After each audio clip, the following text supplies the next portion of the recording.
Hello and welcome to another episode of Wild of Africa. I'm Erik Njoka.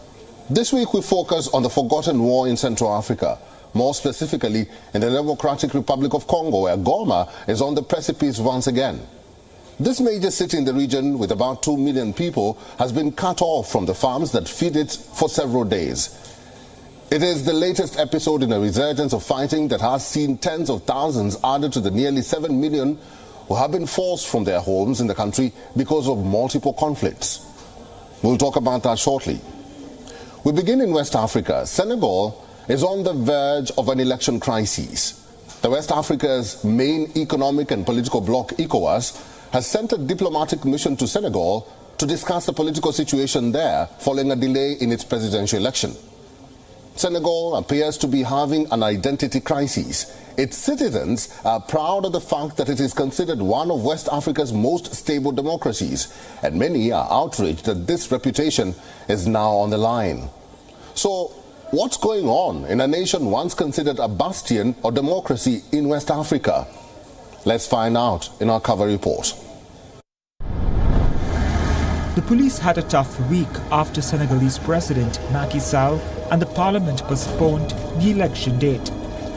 Senegalese security forces on Friday used tear gas to disperse protesters in the capital amidst mounting anger over the postponement.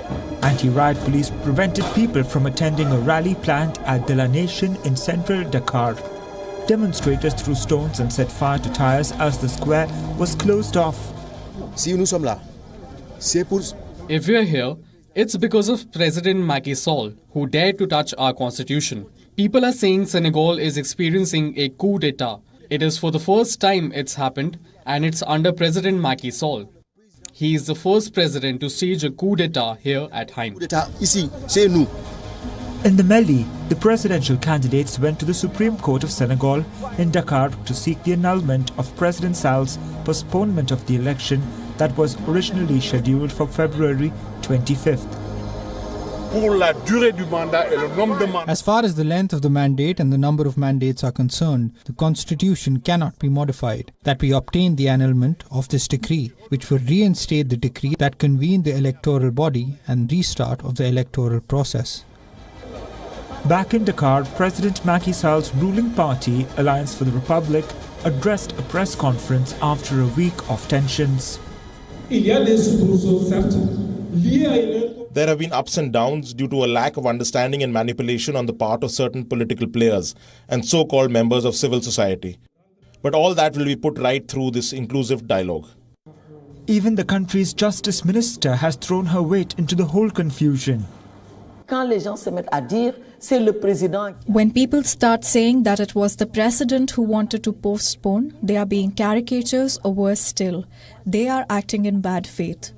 My response to these people is to tell them that the initiative was a parliamentary initiative by a group in the National Assembly, which is even an opposition group. So the president never wanted to postpone the presidential election. He was preparing for it. His camp was up in arms. I began by telling you that I was a politician. Anger has mounted since the election was put off just hours before official campaigning was due to begin. In the protests that followed, police used tear gas to keep crowds away from a main central square in Dakar and closed main roads, railway lines and major markets. At least 5 journalists were targeted by police in Dakar. A new round of protests are planned for Tuesday. Sall claimed that his decision was prompted by a dispute between Parliament and the Constitutional Council over potential candidates not allowed to stand. Sall said that he wants to begin a process of appeasement and reconciliation. The United States and European Union criticized the election postponement. Senegal's parliament backed the move after security forces stormed the chamber and removed some opposition deputies. Parliament also voted to keep Sall in office till his successor takes office, that is unlikely before early 2025. Sall's second term was due to end on April 2nd. Till the crisis, Senegal had a reputation for democratic stability in a region beset by military coups. Bureau Report, WION, World is One. Rebels from the ethnic Tutsi-led M23 movement are blocking the two main roads into Goma from the north and the west and preventing produce from getting through. Goma's population has swelled in recent days with people running from the advancing fighters. Re-elected President Felix Tshisekedi is now dealing with a multi-pronged crisis, one from the capital and the other from the countryside. Will he be able to stem the rebellion? Only time will tell. Here's a report. Thousands of civilians flee Goma as a fresh advance by M23 rebels threatens to isolate the city of around 2 million people. A rocket landed near a university in Goma. There were no casualties from the strike, which blasted a crater into open ground in the Lakwert neighborhood. It underscored the potential threat to the city, a strategic urban hub in Democratic Republic of Congo's conflict-ridden east. This is the second bomb to fall here, so it's clear that the M23 are now targeting the population. Perhaps the students at the university were targeted, because even the first bomb fell not far from here.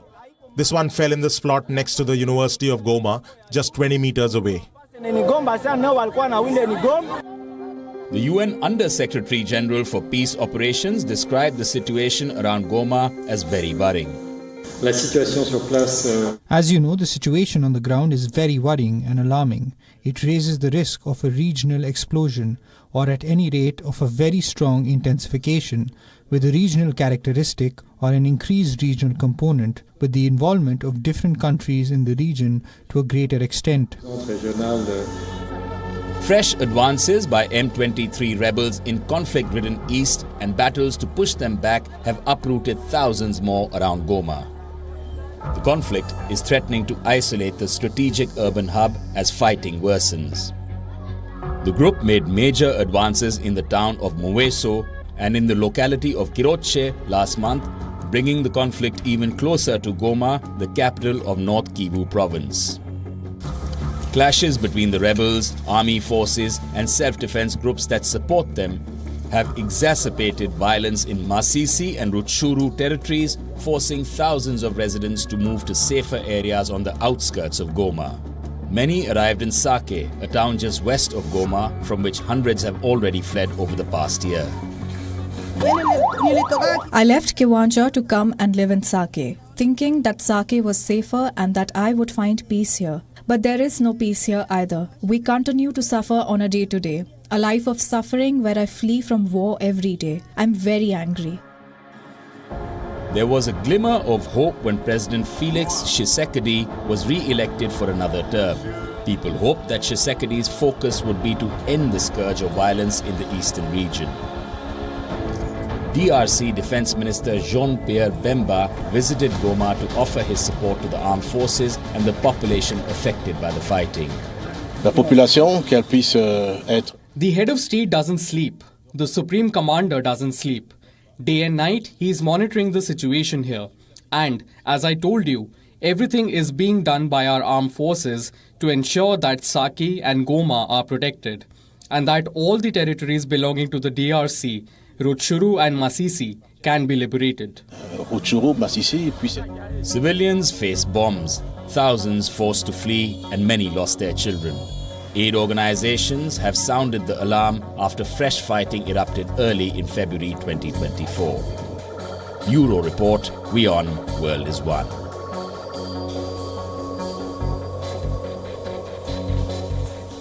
At least 30 people have been killed in renewed violence in Nigeria's central Plateau state, where clashes between Muslim herders and Christian farming communities has erupted for years. Security personnel are yet to comment on the death toll from the most recent attacks. 2 camps for the displaced have been set up in Mango town for about 1,500 people. Here's a report. At least 30 people have been killed and several others injured in a series of attacks around Mango town in Nigeria's central Plateau state. The attackers targeted several villages located on the borders of the local government areas of Mangu and Barkinladi, said Joseph Gwankat, head of the Magaville Development Association, or MDA. Survivors reported that gunmen indiscriminately shot at people, including women and children, and set fire to houses and property. James Bott survived one of the attacks. Yesterday now, when we were in the hospital, we heard voices in the morning. They came out to burn one church opposite the hospital. They were able to set fire, but people came out and extinguished the fire. They came back again and extinguished the fire. Then they came back again the third time, but they are not able to succeed. The latest violence on Tuesday and Wednesday came after a Christmas Day attack in the area, which left at least 140 people dead. A dusk-to-dawn curfew was imposed on January 23rd. The MDA said in a statement that it blamed the attack on herders and questioned why troops deployed by the federal government to the area didn't intervene. A Nigerian defense spokesperson said the military remains neutral following allegations of partisanship in the conflict, adding that troops responded professionally. The latest attacks come amid a surge of violence in the Plateau, which has seen repeated clashes between nomadic herders and local farming communities. Farmer-herder attacks and communal conflicts are rife in central Nigeria, an ethnically and religiously diverse region. Notable is Plateau State Mangu local government, which has witnessed recurrent violence in recent years. Media report claims at least 4,486 persons have been killed in the endless violence between different ethnic groups in Plateau State since 1994. The government had set up multiple panels and security teams, including increasing the presence of military, police and other security architecture, but not much have been achieved.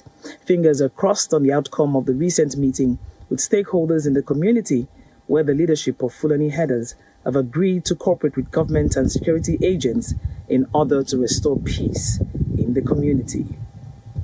From Lagos, Nigeria, Louisa Olani, WION World is One. Djibouti has intensified Coast Guard patrols along its strategic waterways as the Red Sea crisis unfolds. The Horn of Africa nation has achieved economic growth during the past decade, and the ongoing crisis could negatively impact the coastal nation. This next report has more details. The East African nation of Djibouti has intensified Coast Guard patrols along its strategic waterways. The ongoing Red Sea crisis has prompted governments in the region to ensure that the situation doesn't spill over to their respective countries. The narrow Bab al-Mandab Strait is all that separates Djibouti from Yemen, from where the Houthi militants have launched a series of attacks on Israeli-linked ships in what it claims is part of a retaliation to the conflict in Gaza. When you securing something, not only the sea, and if something happen, you need to increase the time before which is coming and which is currently going on. That's why we increase our capabilities. We increase how to secure the area more than before, according to the situation currently going on in Red Sea and Gulf of Aden and the Bab al-Mandab.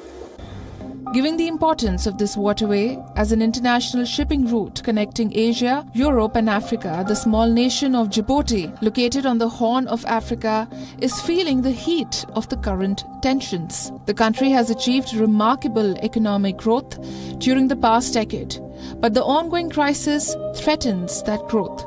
We have a lot of friends of several countries working on the sea, and they have some of them installation on the coast. We are working closely. We collaborate and coordinate all the missions related to the security and the safety at sea. So we work as a team in all levels, operation level and technical level, and the strategic level as well. So, and the goal is one, how to secure the area.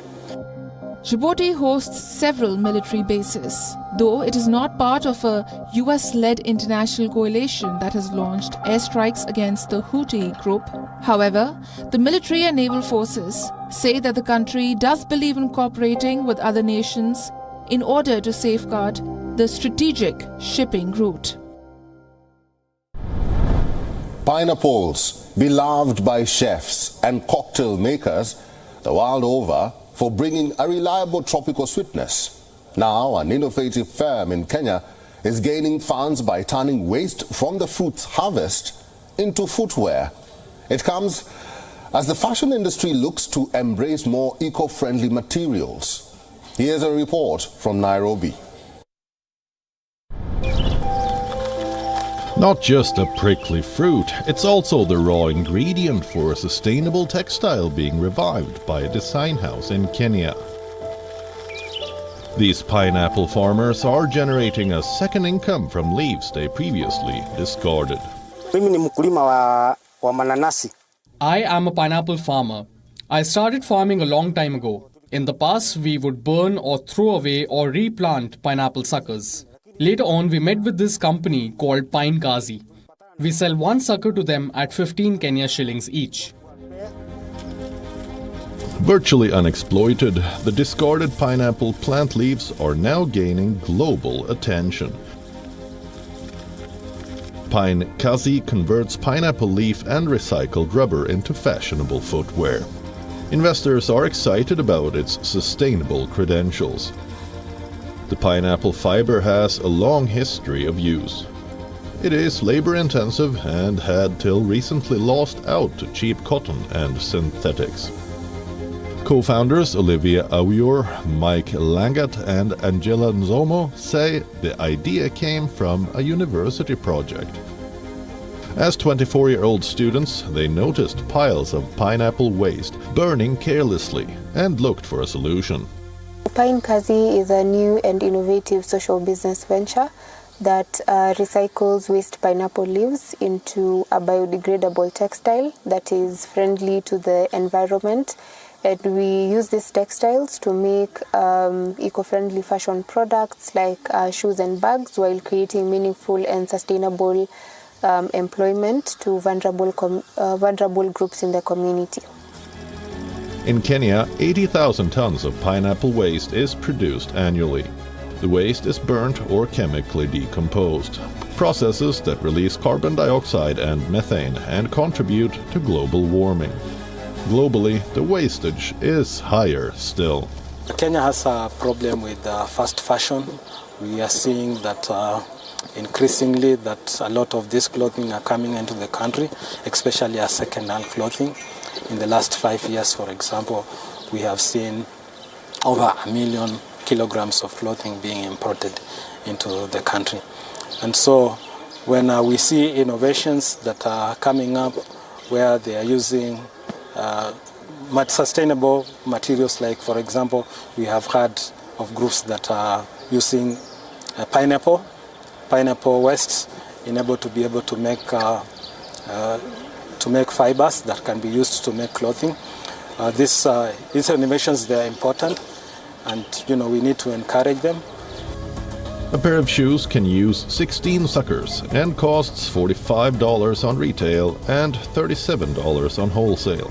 However, lack of proper research and inadequate machinery prevents the large-scale production of the shoes and bags. Bureau Report, WION, World is One.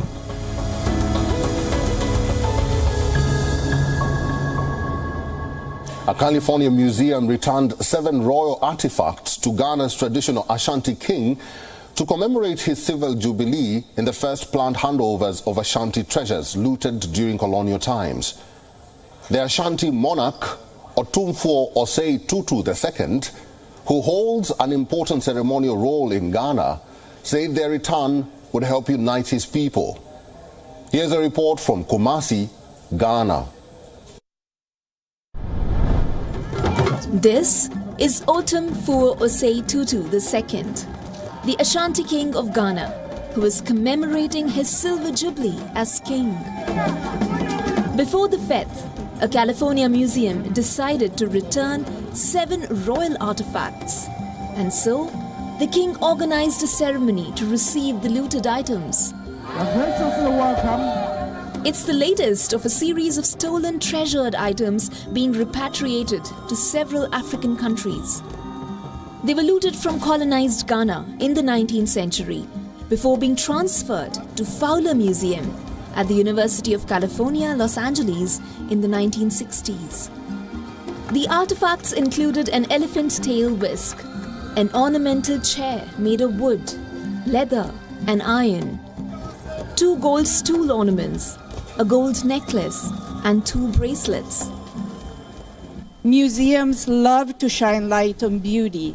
At the Fowler Museum, we will no longer have these wonderful pieces on display. We are honored by your offer to have replicas made for us so that we will, however, have the opportunity to tell our visitors a better story. Today we celebrate the collaboration between the V&A Museum, the British Museum, the University of California in Los Angeles and Windsor Palace, which results in the return of these very precious artifacts to their home, to the Ashanti Kingdom. The ceremony comes as pressure grows for European and US museums and institutions to restore African artifacts stolen during the rule of former colonial powers, Britain, France, Germany and Belgium. We're waiting for the ones from the British Museum, which will arrive in the 4th or 5th month. When they arrive, we'll also put them on display for you to see, so that everyone knows that the whites stole from us.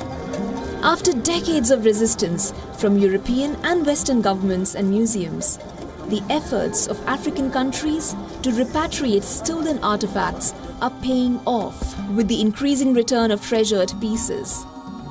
Activists, though, say thousands more are still out of reach. The royal items were first received by the kingdom on Monday, which marked the 150th anniversary of when British colonial forces sacked the Asante city in 1874.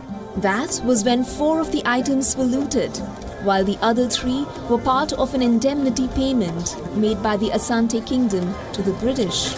All 7 items are being returned unconditionally and permanently, though the kingdom allowed their replicas to be made. For those who get confused, what we have today were part of the original looting of 1874. However, whilst we have these retained permanently, the British ones, which will get to Kumasi in April, 3 months from now, will be with us for at least 6 years. Unlike other institutions negotiating with Ghana, the Fowler Museum imposed no conditions, leaving it to the discretion of the Ghanaian stewards to decide their use for museum displays, palace treasuries or public celebrations. Bureau Report, WION World is One. Thank you for watching this week's episode of Wild of Africa. Get in touch with us on all our social media platforms and share your feedback about the show there. My name is Erik Njoka. Keep watching WION Wild is One, and until next time, it's goodbye from me.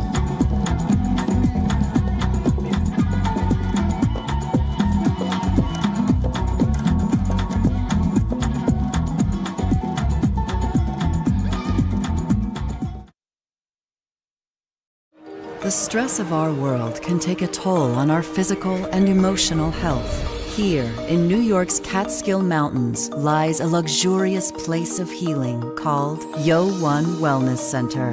The WION Wellness Center provides 500,000 square feet of natural methods to manage diabetes, hypertension, chronic pain, obesity, depression, anxiety, and other conditions. We use the traditions of centuries-old natural science from India, yoga, Ayurveda, acupuncture, and naturopathy in personalized programs that help you take charge of your own health. A minimum 5-day stay is recommended for best results. Book now at WION.com. We are one, you and I, burning in the sun, rising in the rain, one in celebration, one in pain, one in a tragedy, one for our rights, one in search of hope, one in our fights.